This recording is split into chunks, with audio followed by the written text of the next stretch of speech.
Assalamualaikum warahmatullahi wabarakatuh. Kembali ke Al-Ba'i. Awas, perangkap iblis. Selamat datang di channel yang inspiratif dan informatif, menyajikan data dan fakta dengan menyandarkan Al-Quran dan Sunnah sebagai tolak ukur kebenaran secara kritis, adil, dan mencerahkan. Kenapa kaum muslimin, umat Islam yang katanya terbanyak, yang berada di seluruh Indonesia yang terbanyak, tetapi Allah Subhanahu wa Ta'ala ini tidak memberikan kejayaan kepada mereka? Maka jawabannya di sini. Jawabannya di sini karena kita melakukan suatu pelanggaran yang melanggar batasan-batasan norma-norma Islam, sehingga Allah Subhanahu wa Ta'ala akan memberikan kehinaan demi kehinaan tersebut, dan kehinaan tersebut tidak Allah cabut sebelum kita kembali kepada ajaran agama Allah dan Rasulnya Shallallahu Alaihi Wasallam.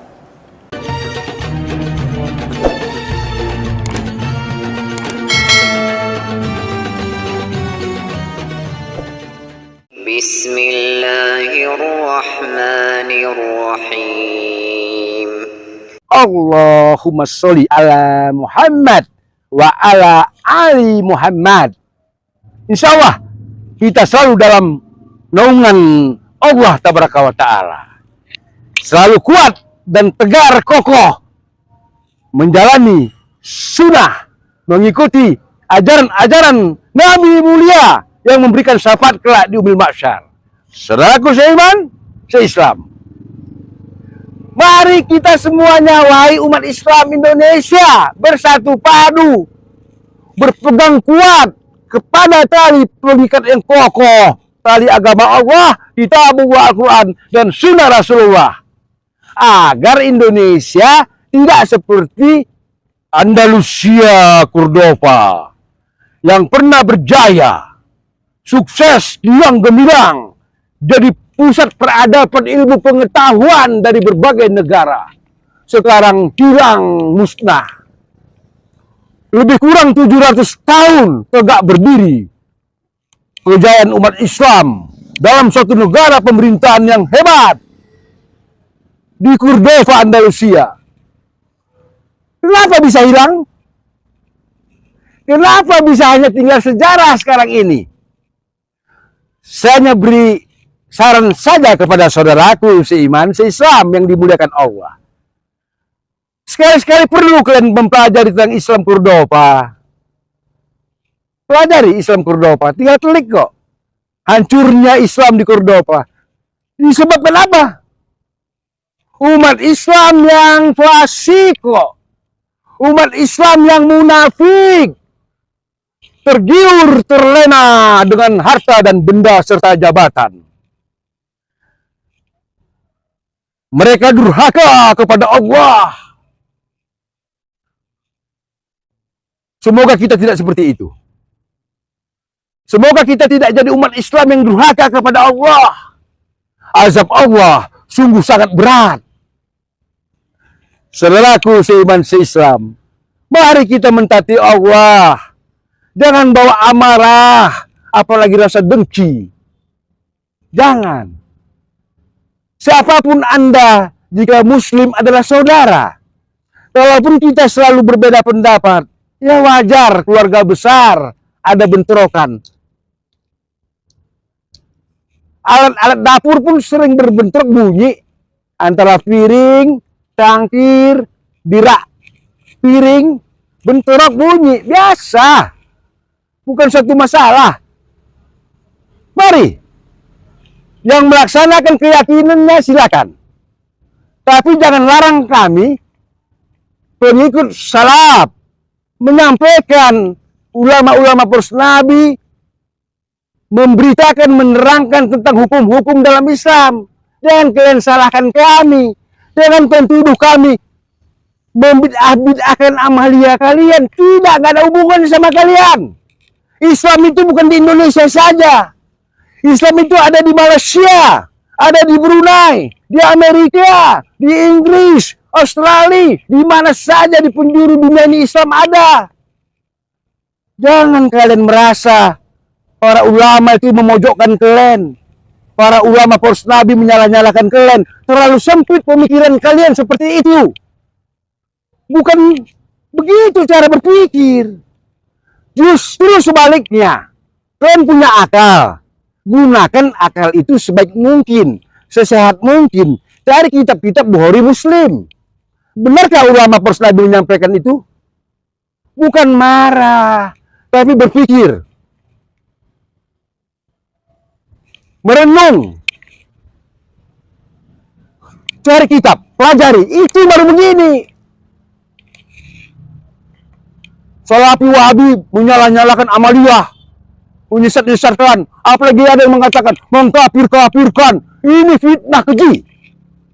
Katakan, siapa yang mengkafir-kafirkan kalian? Sebut orangnya. Kan ada video, upload videonya biar di reaction, aku yang mereactionnya. Gak ada, aku yakin gak ada. Tapi kalau mereka menyampaikan hukum-hukum, ini hukumnya bid'ah, ini hukumnya syirik, ini hukumnya keluar dari Islam. Itu hukum yang disampaikan berdasarkan sumber. Mari kita dengarkan penjelasan dari ulama poros Nabi. Siapa yang dimaksud umat yang durhaka? Siapa? Siapa lagi yang menjelaskan? Tentu yang berwenang, yang berilmu. Aku hanya menyampaikan, jangan salah paham kalian. Aku hanya menyampaikan, memberikan panggung kepada ulama poros Nabi untuk berdakwah. Channelku edukasi. Edukasi. Channelku adalah panggung. Khususnya tempat para ulama poros Nabi mencerahkan umat Islam dimanapun berada. Mari kita dengarkan penjelasan tentang disebut umat Islam durhaka oleh ulama poros Nabi. Kita diperintahkan oleh Allah Subhanahu wa taala untuk mentaati Allah, demikian juga mentaati Rasulnya. Yang mana di balik perintah Allah Subhanahu wa taala terdapat padanya suatu hikmah ataupun maslahat yang sangat besar. Oleh sebab itu Allah Subhanahu wa taala berfirman di dalam surat An-Nisa ayat yang ke-59.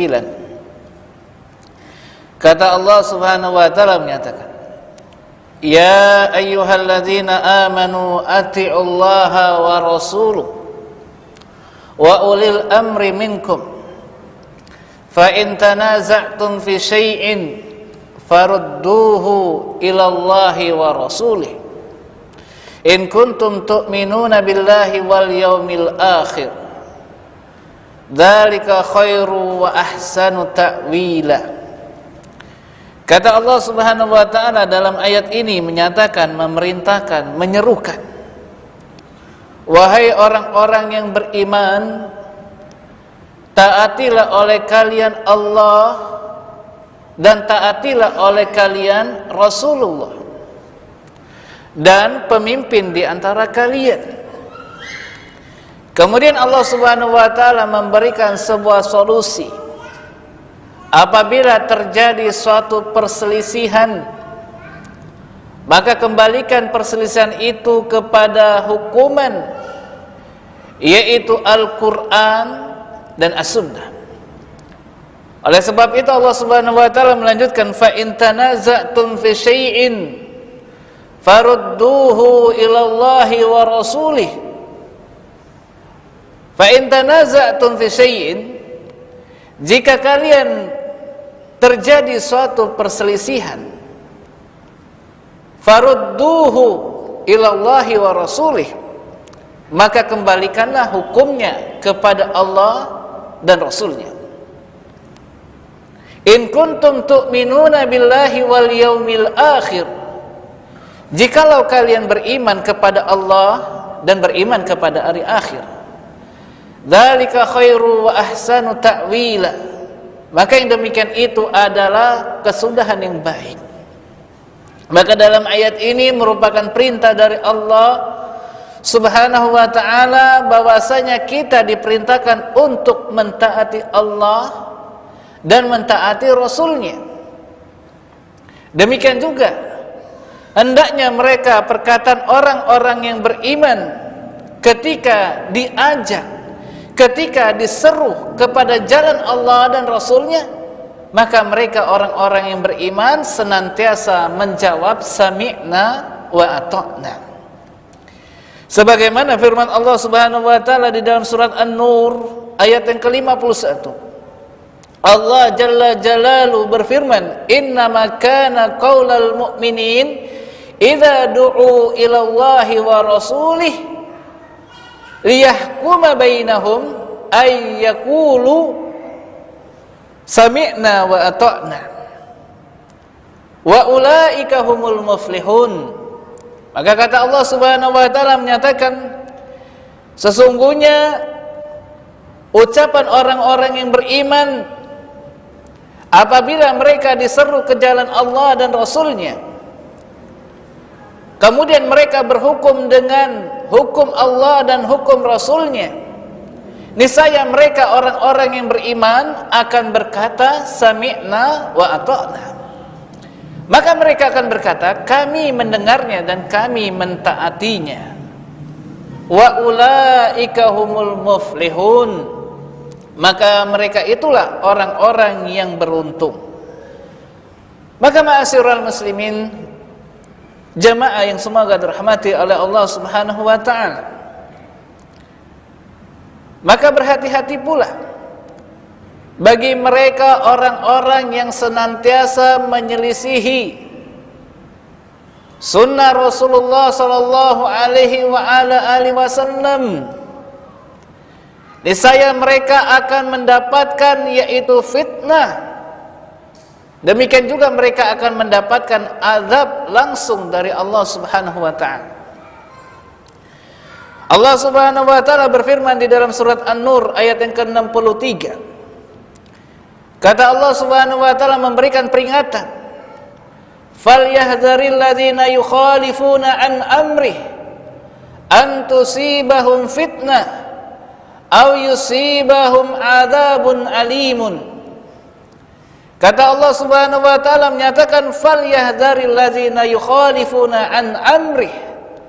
Maka berhati-hatilah bagi mereka orang-orang yang senantiasa menyelisihi perintah Allah, demikian juga menyelisihi dari perintah nabinya sallallahu alaihi wasallam, antusibahum fitnah. Kemudian Allah Subhanahu wa taala menyatakan antusibahum fitnah, maka mereka akan ditimpa dengan musibah fitnah. Maka berkata Al-Imam Ibnu Katsir rahimallahu taala ketika menafsirkan firman Allah Subhanahu wa taala di dalam surat An-Nur ayat yang ke-63 ini, maka beliau menyatakan, Al-Imam Ibnu Katsir rahimallahu taala menyatakan bahwasanya yang dimaksud dengan fitnah di dalam ayat ini adalah Allah akan memberikan musibah pada diri seorang hamba di dalam hatinya berupa penyakit kenifakan. Berupa penyakit kenifakan. Demikian juga dirinya akan diberikan fitnah. Dirinya lebih condong kepada kesesatan. Maka ini yang dimaksud dengan fitnah. Demikian juga berkata Imam Ibnu Katsir rahimallahu taala, atau makna fitnah di dalam ayat ini adalah berupa dirinya mendapatkan yaitu pembunuhan ataupun mendapatkan hukuman had. Ini makna fitnah di dalam surat An-Nur ayat yang ke-63. Kenapa kaum muslimin, umat muslimin, umat Islam yang katanya terbanyak, yang berada di seluruh Indonesia yang terbanyak, tetapi Allah Subhanahu wa taala ini tidak memberikan kejayaan kepada mereka? Maka jawabannya di sini. Jawabannya di sini karena kita melakukan suatu pelanggaran yang melanggar batasan-batasan norma-norma Islam, sehingga Allah Subhanahu wa taala akan memberikan kehinaan demi kehinaan tersebut, dan kehinaan tersebut tidak Allah cabut sebelum kita kembali kepada ajaran agama Allah dan Rasulnya sallallahu alaihi wasallam. Bahkan apa kata Nabi sallallahu alaihi wasallam? Bahkan kualitas kaum muslimin pada akhir zaman itu seperti buih, banyaknya seperti lautan, nggak bermanfaat. Kenapa? Karena sebabnya mereka meninggalkan sunnah Nabi SAW, menyelisihi dari ajaran Nabi SAW, sehingga mereka akan mendapatkan kehinaan demi kehinaan, dan Allah tidak akan mengangkat kehinaan tersebut sebelum kita kembali kepada ajaran agama Nabi SAW. Udah tahu kan siapa yang disebut durhaka? Sehingga umat Islam tidak jaya, umat Islam tidak makmur, umat Islam dipandang sebelah mata oleh musuh-musuh Islam. Fakta hari ini, betapa mudahnya manusia-manusia di luar Islam menghina, mencela, menista Rasulullah. Bisa kita lihat di video-video di YouTube. Tapi saya tidak mau menanggapi mereka. Ada ahlinya yang berilmu untuk menanggapi mereka. Karena disiplin ilmu membutuhkan waktu yang panjang. Saya berusaha untuk menghindari sesuatu yang saya tidak tahu.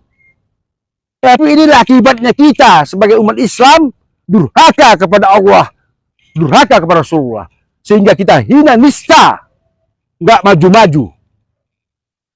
Saya khawatir kalau kita tidak bertaubat kepada Allah Taala, umat Islam Indonesia akan menyusul kehancuran Andalusia. Saudaraku seiman seislam, mari kita membangun majelis taklim, madrasah yang bersumberkan Al-Quran, As-Sunnah, memperkokoh akidah dari berbagai perbuatan-perbuatan yang dilarang Allah dan Rasulnya seperti tahayul, bid'ah, dan khurafat. Insya Allah kita makmur. Insya Allah Allah ridho kepada kita semuanya. Mari kita taubat nasional. Taubat nasional. Mari kita kembali kepada kitabullah Al-Quran dan sunnah Rasulullah. Mengikuti ulama poros Nabi. Mengikuti ulama-ulama yang berilmu. Mari kita semua satu dalam persatuan. Menjaga negeri ini dari berbagai serangan musuh-musuh. Itulah tugas kita sebagai bangsa, warga negara Indonesia. Insya Allah, kelak ke depan, kita mendapatkan pemimpin yang bertakwa kepada Allah Taala, pemimpin yang percaya adanya siksa kubur, pemimpin yang percaya adanya siksa neraka, pemimpin yang percaya adanya surga yang abadi kekal di sana. Insya Allah, ya Rabbku, berikanlah kami pemimpin itu.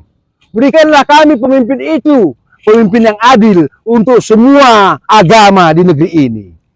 Walau kita berbeda agama, tapi kita adalah satu bangsa, satu warga negara. Dengan moto, lakum dinukum waliyadin. Jika kalian di luar Islam diserang orang, kami harus turun umat Islam membela kalian. Begitu juga sebaliknya.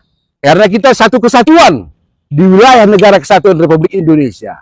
Dengan moto, bagimu agamamu, bagiku agamaku. Kita akan harmonis sepanjang zaman. Jika ada umat Islam yang mencerca tuan-tuan kalian, insya Allah akan muncul mujahid-mujahid Islam membantah mereka. Begitu juga dari agama kalian, jika ada yang menghina, menista Rasulullah SAW, Muhammad bin Abdullah bin Abdul Muthalib bin Hashim bin Abdul Manaf, saya berharap juga kalian harus bersikap. Ini yang disebut keadilan. Keadilan. Tapi kalau diantara ini nggak ada, ya mimpi aja kita terwujudnya keadilan. Yang penting tegas, gentleman, adil. Katakan yang hak adalah hak, yang batil adalah batil. Wassalamualaikum warahmatullahi wabarakatuh. Alhamdulillahi rabbil alamin.